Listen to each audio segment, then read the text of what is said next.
আসসালামু আলাইকুম রহমতুল্লাহ বরকাতু। আজকে আমি আপনাদের সামনে আলোচনা করব যে আসলে গোসল ফরজ কি স্বামী স্ত্রী মিলনের মাধ্যমেই হয় নাকি আরও কিছু কারণে গোসল ফরজ হয়ে থাকে। আমরা অনেকেই মনে করি শুধুমাত্র স্বামী স্ত্রী মিলনের কারণে গোসল ফরজ হয় বা বাকি অন্যান্য কারণগুলোতে গোসল ফরজ হয় না। তাই অনেকেই আমরা শুধু স্বামী স্ত্রী মিলনেই গোসল করি আর অন্য কারণগুলোতে গোসল করি না, ফরজ মনে করি। তা আমরা এখন জেনে নেই যে আসলে কি কি কারণ হলেও গোসল, আরও অন্যান্য কারণ আছে যে কি কি কারণ হলেও গোসল ফরজ হয়। আমাদের মা বোনেরা আরও অনেক ধরনের শুধুমাত্র আমাদের মা বোনদের অনেকের ধারণা শুধুমাত্র স্বামী স্ত্রীর মিলনের পরে গোসল করতে হয়।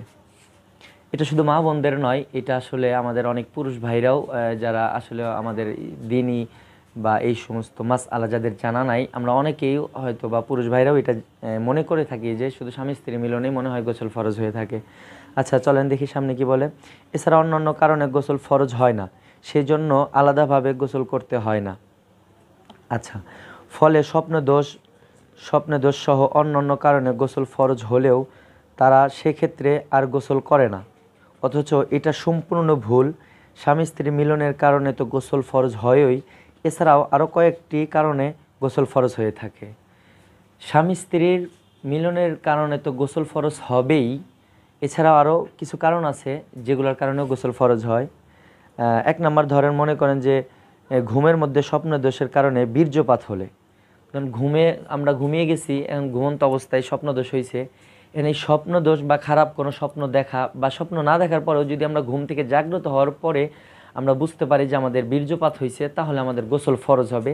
সেই গোসল আমাদের ফরজ অনুযায়ী আমাদের আদায় করতে হবে। এরপরে জাগ্রত অবস্থায় উত্তেজিত সহিত অথবা যে কোনো কারণে যে কোনোভাবে যদি আপনার বীর্যপাত হয়, তাহলেও আপনার গোসল ফরজ হবে। সেটা ঘুমন্ত অবস্থায় বা জাগ্রত অবস্থায় বীর্যপাত হলেই আপনার গোসল ফরজ হবে। আচ্ছা, 3 নাম্বার, হায়েজ বন্ধ হলে গোসল ফরজ হয়। হায়েজ যখন বন্ধ হয়ে যায়, হায়েজ, নেফাস, এরপরে নেফাস বন্ধ হলে, এই সকল কারণেই গোসল ফরজ হয়।